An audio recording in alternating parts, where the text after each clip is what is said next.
ప్రియ దేవుని బిడ్డలారా, బైబిల్ చదవటం వినటం వల్ల మనలో విశ్వాసం పెరుగుతుంది. మన మార్గానికి త్రోవ చూపుతుంది. సమస్త జనులను శిష్యులనుగా చేయుడి మత్తయి 28:19 వచనంలో దేవుని వాక్యం తెలియచేస్తోంది. తెలుగు బైబిల్స్ను ఆర్ఆర్కే మూర్తి గారు రీసెర్చ్ చేసి విశ్లేషణ చేసిన బైబిల్లోని ప్రతి అధ్యాయాలను వచనాలను వరుస క్రమంలో అనగా ఆదికాండం నుండి ప్రకటనా గ్రంథం వరకు ఇవ్వబడుతుంది. ప్రతి ఒక్కరూ ఆధ్యాత్మికంగా విశ్వాసంలో బలపడి మీ జీవితంలో ఎదుర్కొంటున్న సమస్యల నుండి విడుదల పొందండి. ప్రతి ఒక్కరూ మీ దీవెన టీవీని సబ్స్క్రైబ్ చేసి ఈ వాక్యాన్ని లైక్ చేసి మీ మిత్రులకు బంధువులకు షేర్ చేయండి. దేవుని సువార్తను ప్రకటింపబడుటలో మీరు పాలిభాగస్తులు కండి. సోదరీ సోదరులారా, ఈ రోజున మనం యెషయా గ్రంథం 60వ అధ్యాయం వినబోతున్నాము. ఈ అధ్యాయంలో ప్రవక్త దేవుని మహిమ దర్శనం చూస్తున్నాడు. అది యెహోవా వెలుగు. యెహోవా మహిమ ఉదయిస్తున్నది. యెహోవా మందిరం శృంగారంగా కనిపిస్తోంది. దూర ప్రాంతాల నుండి వెండి బంగారాలు తెస్తున్నారు. దేవుని పరిశుద్ధాలయపు అలంకారము, దేవుని పాదస్థలానికి మహిమ. యెహోవాయే నిత్యమైన వెలుగు. యెహోవా నీతి మహిమాన్వితమైనది. ఇప్పుడు మొదటి 3 వచనాలు వినండి. నీకు వెలుగు వచ్చి ఉన్నది, లే, తేజరిల్లు. యెహోవా మహిమ నీ మీద ఉదయించింది. చూడు, భూమిని చీకటి కమ్ముతున్నది, కటిక చీకటి జనములను కమ్ముతున్నది. యెహోవా నీ మీద ఉదయిస్తున్నాడు. ఆయన మహిమ నీ మీద కనపడుతున్నది. జనములు నీ వెలుగునకు వస్తారు. రాజులు నీ ఉదయకాంతికి వస్తారు. శ్రోతలు, యెహోవా మహిమా ప్రకాశం ఎదుట సూర్యుని కాంతి వెలవెలపోతుంది. చంద్రుడు కనిపించడు. యెహోవాయే నిత్యమైన వెలుగు. ఇశ్రాయేలు ఒక జాతిగా శుభోదయాన్ని మహోదయాన్ని చూడబోతున్నది. ప్రకటన 21, 22 అధ్యాయాలలో కొత్త ఆకాశము కొత్త భూమి కనపడుతున్నాయి. మొదటి ఆకాశము మొదటి భూమి గతించిపోయాయి. సముద్రము అనేది లేదు. యేసుక్రీస్తే సింహాసనాసీనుడు. ఆయనే సమస్తమును నూతనమైనవిగా చేస్తాడు. ఆయనే అల్ఫా ఒమేగా. యెరూషలేము అనే పరిశుద్ధ పట్టణము దేవుని మహిమగలదై కనిపిస్తుంది. దాని అందలి వెలుగు ధగధగ మెరిసే సూర్యకాంతము వంటి అమూల్య రత్నం. ఆ పట్టణపు రాజవీధి శుద్ధ సువర్ణమయం, స్వచ్ఛమైన స్ఫటికం. దేవుని మహిమే అందులో ప్రకాశిస్తున్నది. గొర్రెపిల్లే దానికి దీపం. జనములు దాని వెలుగునందు సంచరిస్తారు. భూరాజులు, జనములు తమ మహిమను ఘనతను దానిలోనికి తీసుకొని వస్తారు. అక్కడ రాత్రి అనేది ఉండదు. దీపకాంతిగాని సూర్యకాంతిగాని వారికి అక్కర్లేదు. దేవుడైన ప్రభువే వారి మీద ప్రకాశిస్తాడు. యెషయా ప్రవచనంలో ఇశ్రాయేలు విమోచన ముఖ్యాంశం. సీయోను పునరుద్ధరణ ప్రవచించబడింది. అందులో అంతా దేవుని మహిమే. యేసు ప్రభు యోహాను సువార్త 17వ అధ్యాయం 22 నుండి 24వ వచనం వరకు ప్రార్థిస్తూ అన్నాడు, తండ్రి, మనము ఏకమై ఉన్నలాగున వారును ఏకమై ఉండాలని నీవు నాకు అనుగ్రహించిన మహిమను నేను వారికిచ్చాను. వారియందు నేను, నాయందు నీవు ఉండుట వలన వారు సంపూర్ణులుగా చేయబడి ఏకముగా ఉన్నందున నీవు నన్ను పంపావని, నీవు నన్ను ప్రేమించినట్లే వారిని కూడా ప్రేమించావని లోకము తెలుసుకునేటట్లు నాకు అనుగ్రహించబడిన మహిమను వారికిచ్చాను. తండ్రి, నేను ఎక్కడ ఉంటానో అక్కడ నీవు నాకు అనుగ్రహించిన వారు నాతో కూడా ఉండాలని, నీవు నాకు అనుగ్రహించిన నా మహిమను వారు చూడాలని కోరుతున్నాను. జగత్తు పునాది వేయబడకమునుపే నీవు నన్ను ప్రేమించావు. శ్రోతలు వింటున్నారా? యేసుక్రీస్తు తన ప్రార్థనలో దేవుని మహిమను గురించి చెప్పిన మాటలు ఎంతో అమూల్యమైనవి. రోమాపత్రిక 8వ అధ్యాయం 18వ వచనంలో పౌలు అన్నాడు, మన ఎడల ప్రత్యక్షము కాబోయే మహిమ ఎదట ఇప్పటి కాలపు శ్రమలు ఎన్నతగినవి కావు. 1 పేతురు 5వ అధ్యాయం 10వ వచనం, తన నిత్య మహిమకు క్రీస్తునందు మిమ్మును పిలిచిన సర్వకృపానిధి అయిన దేవుడు కొంచెము కాలము మీరు శ్రమపడిన పిమ్మట తానే మిమ్మును పూర్ణులనుగా చేసి స్థిరపరిచి బలపరుస్తాడు. ఇప్పుడు యెషయా గ్రంథం 60వ అధ్యాయం 4 నుండి 9వ వచనం వరకు వినండి. ఈ వాక్య భాగంలో లోకంలోని జాతులన్నీ ఒకటవుతాయి. ఇశ్రాయేలు యొక్క వెలుగులో లోకపు జాతులన్నీ ప్రవేశిస్తాయి. కన్నులెత్తి చుట్టూ చూడు, వీరందరూ కూడుకొని నీ యొద్దకు వస్తున్నారు. నీ కుమారులు దూరము నుండి వస్తున్నారు. నీ కుమార్తెలు చంకనెత్తబడి వస్తున్నారు. నీవు చూచి ప్రకాశిస్తావు. నీ గుండె కొట్టుకుంటూ ఉప్పొంగుతుంది. సముద్ర వ్యాపారము నీ వైపు తిప్పబడుతుంది. జనముల ఐశ్వర్యము నీ వద్దకే వస్తుంది. ఒంటెల సమూహము, మిద్యాను ఏయిఫాల లేత ఒంటెలు నీ దేశము మీద వ్యాపిస్తాయి. వారందరూ షేబ నుండి వస్తారు. బంగారమును ధూపద్రవ్యాలను తీసుకొని వస్తారు. యెహోవా స్తోత్రములను ప్రకటిస్తారు. నీకోసమై కేదారు గొర్రె మందలన్నీ కూడుకుంటాయి. నెబాయోతు పొట్టేళ్లు నీ పరిచర్యకు ఉపయోగపడతాయి. అవి నా బలిపీఠము మీద అంగీకారములవుతాయి. నా శృంగార మందిరాన్ని నేను శృంగారిస్తాను. మేఘము వలె ఎగసే గువ్వల వలె గూళ్లకు ఎగసి వచ్చే వీరెవరు? నీ దేవుడైన యెహోవా నామమును బట్టి ఆయన నిన్ను శృంగారించినందున, ఇశ్రాయేలు పరిశుద్ధ దేవుని నామమును బట్టి దూరము నుండి నీ కుమారులను తమ వెండి బంగారములను తీసుకుని రావటానికి ద్వీపములు నా కోసం కనిపెట్టుకొని ఉన్నాయి. తర్షీషు ఓడలు మొదట వస్తున్నాయి. శ్రోతలు గమనించండి. లోకంలోని జాతులన్నీ ఇశ్రాయేలుతో కలుస్తాయి. యూదులు అన్యులు ఒకటై దేవుణ్ణి స్తుతిస్తారు, దేవుణ్ణి ఆరాధిస్తారు. అందరూ కలిసి దేవుని సేవ జరిగిస్తారు, తమ దేవుణ్ణి మహిమపరుస్తారు. ఈ రోజున రాజ్యాల మధ్య సంఘర్షణలు ఎక్కువవుతున్నాయి. అయితే దేవుడు సమీప భవిష్యత్తులో జాతుల మధ్య సయోధ్య నెలకొల్పబోతున్నాడు. విమోచకుడు యెరూషలేముకు వస్తాడు. అన్యులు వస్తారు. ఇశ్రాయేలు కూడా తమ భూభాగానికి మరలి వస్తారు. దేవుని వాగ్దానాలన్నీ ఇశ్రాయేలు జాతి విషయంలో నెరవేరుతాయి. ఈ అధ్యాయంలో నీతి సూర్యోదయాన్ని చూచి మన ఆత్మలు పులకించిపోతాయి. ఇశ్రాయేలుపై నీతి సూర్యుడు ప్రకాశిస్తాడు. ఇదే ప్రవచనాన్ని మలాకి కూడా పలికాడు. నీతి సూర్యుని రెక్కల క్రింద ఆరోగ్యం.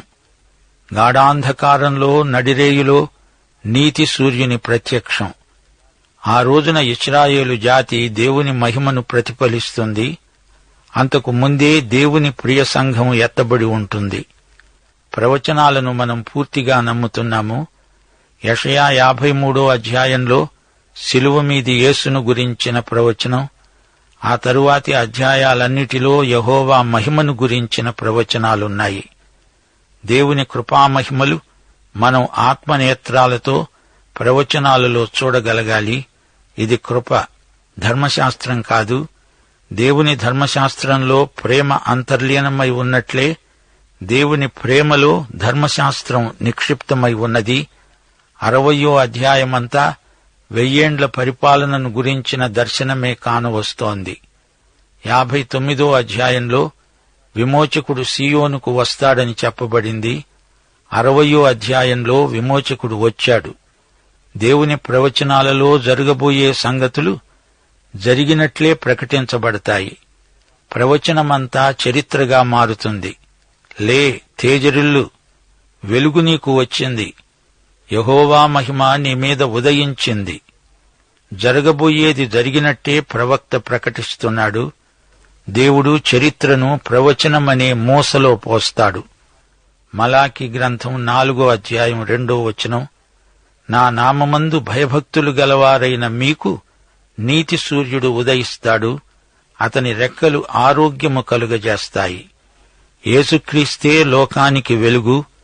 భూమిని చీకటి కమ్మినప్పుడు, కటిక చీకటి ఆవరించినప్పుడు యేసుక్రీస్తు అనే వెలుగు ప్రకాశిస్తుంది. 2 సహస్రాబ్దాలు సువార్త ప్రకటించబడుతూ ఉన్నది. అయినా చీకటి దట్టంగా పేరుకొని ఉన్నది. నీతి సూర్యుడు ఉదయించాలి, ఈ చీకటిని పటాపంచలు చెయ్యాలి. అప్పుడుగాని 1000 పరిపాలన రాదు. యేసుక్రీస్తు వెలుగే 1000 పరిపాలనకు అంకురార్పణ. విమోచకుడు సీయోనుకు రావాలి. ఆయన వెలుగు గాఢాంధకారాన్ని పారద్రోలాలి. అన్యజనులు ఉదయకాంతికి రావాలి. రోమాపత్రిక 11వ అధ్యాయం 15వ వచనం పౌలు అంటున్నాడు, వారిని అనగా ఇశ్రాయేలును విసర్జించడం లోకాన్ని దేవునితో సమాధానపరచటమే అయితే వారిని చేర్చుకొనడం ఏమవుతుంది? మృతులు సజీవులైనట్లే అవుతుంది కదా. మృతమైన ఇశ్రాయేలు జాతికి అది పునరుత్థానమే, మృతమైన లోకానికి అది పునర్జీవమే. సమాధి వంటి లోకాన్ని దేవుడు తెరచినట్లే అది దేవుని మహిమోదయం, శుభోదయం. చెదరిపోయిన ఇశ్రాయేలు జాతి సమకూర్చబడుతుంది. ఇశ్రాయేలీయులందరూ వాగ్దత్త భూమికి తిరిగి వస్తారు. దేవునికి విధేయత చూపుతారు. కుమార్తెలను చంకనేసుకుని వచ్చేస్తారు. సముద్రము మీద, భూమి మీద జనులు ప్రయాణం చేసి వస్తారు. దూరాభారమనే ప్రశ్నే లేదు. ఒంటెల సమూహాలు వస్తాయి. తూర్పు దేశపు జ్ఞానులే కాదు, నలుదిక్కుల నుండి జ్ఞానులు వస్తారు. క్రిస్మస్ సమయంలో తూర్పు దేశపు జ్ఞానులు మాత్రమే వచ్చారని మనకు తెలుసు. ఈసారి యెరూషలేముకు వచ్చే ఈ జ్ఞానులు విమోచకునికి బంగారమును, ధూపద్రవ్యమును తెస్తారు. అయితే ఈసారి వారు బోళము తేవటం లేదు. ఎందుకనగా బోళం క్రీస్తు మరణాన్ని సూచిస్తుంది. అది ఆయన మొదటి రాకడలో జరిగింది. సోదరీ సోదరులారా, ఈ అధ్యాయంలో 6వ వచనం అద్భుతమైనది. 2వ రాకడ సమయంలో జ్ఞానులను ఈ వచనంలో మనం చూడగలం. 7వ వచనంలో బలి అర్పణ కోసమై గొర్రెలు, పొట్టేళ్లు తెస్తారు. 1000 పాలనలో తిరిగి దేవాలయంలో బలులు అర్పించబడతాయి. యెహెజ్కేలు గ్రంథం 40 నుండి 44 అధ్యాయం వరకు యెహోవా ఆలయము, అందలి బలి అర్పణలు వివరంగా వర్ణించబడ్డాయి. ఇది 1000 పరిపాలన వర్ణన. దేవాలయములోని గోడలు, స్తంభాలు, గదులు, కిటికీలు వివరాలెన్నో చెప్పబడ్డాయి. దహన బలి పశువులు, పాప పరిహారార్థ బలి పశువులు, అపరాధ బలి పశువులు వధించబడతాయి. యాజకులు, లేవీయులు సేవ చేస్తారు. మందిరానికి ఎదురుగా బలిపీఠమున్నది. అతి పరిశుద్ధ వస్తువులు అనగా నైవేద్యమును, బలి పశుమాంసము మొదలైనవి యాజకులు భుజిస్తారు. యాజకుడు బలిపీఠానికి ప్రాయశ్చిత్తము చేయడానికి బలిపశువు రక్తములో తీసుకొని బలిపీఠపు కొమ్ముల మీద, సూరు యొక్క 4 మూలల మీద, చుట్టూ ఉన్న అంచు మీద చమురుతాడు. శ్రోతలు సరిగా గ్రహించండి. ఈ బలులన్నీ గతంలో యేసుక్రీస్తు శిలువపై చేసిన మహాబలిని జ్ఞాపకం చేస్తాయి. పాత నిబంధనలో అర్పించబడిన బలులు జరగబోయే యేసు శిలువ బలికి ప్రవచన సూచికలు. గతంలో కాని భవిష్యత్తులో కాని బలులకు అర్థం ఒకటే. యేసుక్రీస్తే మనకు ఏకైక బలి. 8వ వచనం విన్న మీకు విమానం స్ఫురించటం లేదా? మేఘము వలె ఎగసే గువ్వవలె గూళ్లకు ఎగసి వచ్చే వీరెవరు? అయితే అక్షరార్థంగా ఈ వచనం సముద్రంలో ప్రయాణించే ఓడలకు చెందింది. నెరవేర్పులో అవి ఆకాశ వీధిలోని విమానాలు కూడా కావచ్చు. అందులో ఆశ్చర్యమేమీ లేదు. ఇశ్రాయేలీయులందరూ వాగ్దత్త భూమికి పోగు చేయబడతారు. 10వ వచనం, అన్యులు నీ ప్రాకారాలు కడతారు, వారి రాజులు నీకు ఉపచారం చేస్తారు. ఏలయనగా నేను కోపపడి నిన్ను కొట్టాను, గాని కటాక్షించి నీ మీద జాలి పడుతున్నాను. రాబోయే రాజ్యయుగం ఎంతో ఆశాజనకమైనది. అన్యులు కూడా యెరూషలేముకు వచ్చి ధన్యులవుతారు. 11వ వచనం, నీ యొద్దకు జనముల భాగ్యము తేబడునట్లు, వారి రాజులు జయోత్సవములో రప్పించబడునట్లు నీ ద్వారములు రాత్రింబగళ్లు వేయబడక నిత్యము తెరువబడి ఉంటాయి. లోకంలోని సర్వజాతులు రక్షించబడే స్వర్ణయుగమది. వెయ్యేండ్ల పాలనలో అందరూ అందులో పాలు పొందుతారు. సర్వజాతి సమ్మేళనం జరగబోతోంది. యెరూషలేము అన్నప్పుడు అది ఇశ్రాయేలు జాతీయ సంకేతమని మా శ్రోతలు గ్రహించాలి. యెరూషలేము ఇశ్రాయేలుకు ప్రతినిధి. ఈ ప్రవచనాలు వెయ్యేండ్ల పాలనకు అక్షరార్థంగా వర్తిస్తాయి. అంతేకాదు, కొత్త భూమి, కొత్త ఆకాశం అన్నప్పుడు ఈ ప్రవచనాలకు శాశ్వతమైన నెరవేర్పు కూడా ఉందని మనం గ్రహించాలి. రాబోయేది వెలుగు రాజ్యం, చీకటి పాపానికి సూచన. పాపం వల్ల కలిగే ఆధ్యాత్మిక అంధత్వం బహుఘోరమైనది. ఎఫెసీ పత్రిక 4వ అధ్యాయం 17వ వచనం, అన్యజనులు నడుచుకొనున్నట్లు మీరిక మీదట నడుచుకోకూడదు. వారైతే అంధకారమైన మనస్సు గలవారై తమ హృదయ కాఠిన్యము వలన తమలో ఉన్న అజ్ఞానము చేత దేవుని వల్ల కలిగే జీవములో నుండి వేరుపరచబడిన వారై తమ మనస్సునకు కలిగిన వ్యర్థతను అనుసరించి నడుచుకుంటున్నారు. ఇలాంటి వారు దేవుని రాజ్యంలో ఉండరు, ఉండటానికి వీల్లేదు. ఆధ్యాత్మిక అంధకారాన్ని పటాపంచలు చేసే వెలుగు సాక్షాత్తు యెహోవా దేవుడే. దేవుని రాజ్యంలో దేవుని మహిమా ప్రకాశం ఉదయిస్తుంది, అస్తమించదు. యోహాను సువార్త 8వ అధ్యాయం 12వ వచనం, యేసు ప్రభు అన్నాడు, నేను లోకానికి వెలుగును. నన్ను వెంబడించేవాడు చీకటిలో నడువక జీవపు వెలుగు కలిగి ఉంటాడు. పౌలు అన్నాడు, 2 కొరింథీ 4వ అధ్యాయం 3, 4 వచనాలు, మా సువార్త మరుగు చేయబడిన ఎడల నశిస్తున్న వారి విషయములోనే మరుగు చేయబడి ఉన్నది. దేవుని స్వరూపి అయి ఉన్న క్రీస్తు మహిమను కనపరచే సువార్త ప్రకాశము వారికి ప్రకాశింపకుండు నిమిత్తము ఈ యుగ సంబంధమైన దేవత అవిశ్వాసులైన వారి మనోనేత్రాలకు గుడ్డితనము కలుగచేస్తున్నాడు. 1000 ఏండ్ల ఏలుబడి అంటే ఏమిటనుకున్నారు? అది ఇశ్రాయేలుకు రక్షణ, వారికి పూర్వ క్షేమస్థితి. లోకమంతటికీ అద్భుత రీతిగా సమృద్ధి దీవెనలు కలుగుతాయి. ఇదే సత్యం యెషయా గ్రంథంలో పదే పదే వినపడుతుంది. అబ్రహామీయ నిబంధనలోని సార్వత్రిక ఆశీర్వాదం ఇందులో ఇమిడి ఉన్నది. భూమి యొక్క సమస్త వంశాలు ఆశీర్వదించబడతాయి. మన దేవుడు కాంతిమయుడు, సంతోషమయుడు. పరలోక మహిమైశ్వర్యమంతా ఆయన యందే ఉన్నది.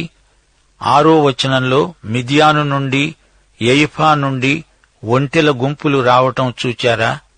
ఈ ఎయిఫా అనేవాడు మిద్యాను కుమారుడే. షేబ అరేబియా దక్షిణ భాగాన ఉన్నది. అన్యప్రాంతీయులు యెహోవా కీర్తిని ప్రకటిస్తారు.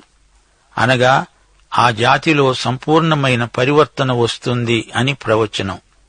7వ వచనంలో కేదారు పేర్కొనబడింది. అరేబియా ఎడారిలోని తెగలకు కేదారు ముఖ్యస్థలం. నెబాయోతు ఎవరు? ఇతడు ఇష్మాయేలు కుమారుడే. గమనించండి, అన్ని జాతుల వారు సత్యదేవుణ్ణి ఆరాధించే కాలం వస్తుంది. ఈ సందర్భంలో మా శ్రోతలు మరో సత్యాన్ని గుర్తించాలి. అనేక జాతులకు చెందిన నేటి విశ్వాసులు కొత్త నిబంధన సంఘాన్ని ఏదో విధంగా కట్టేవారే.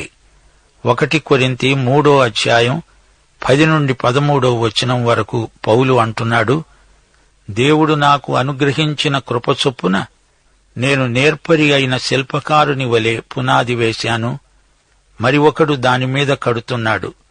ప్రతివాడు దానిమీద ఏలాగు కడుతున్నాడో జాగ్రత్తగా చూసుకోవాలి. వేయబడినది తప్ప మరొక పునాది ఎవ్వడూ వేయనేరడు. ఈ పునాది యేసుక్రీస్తే.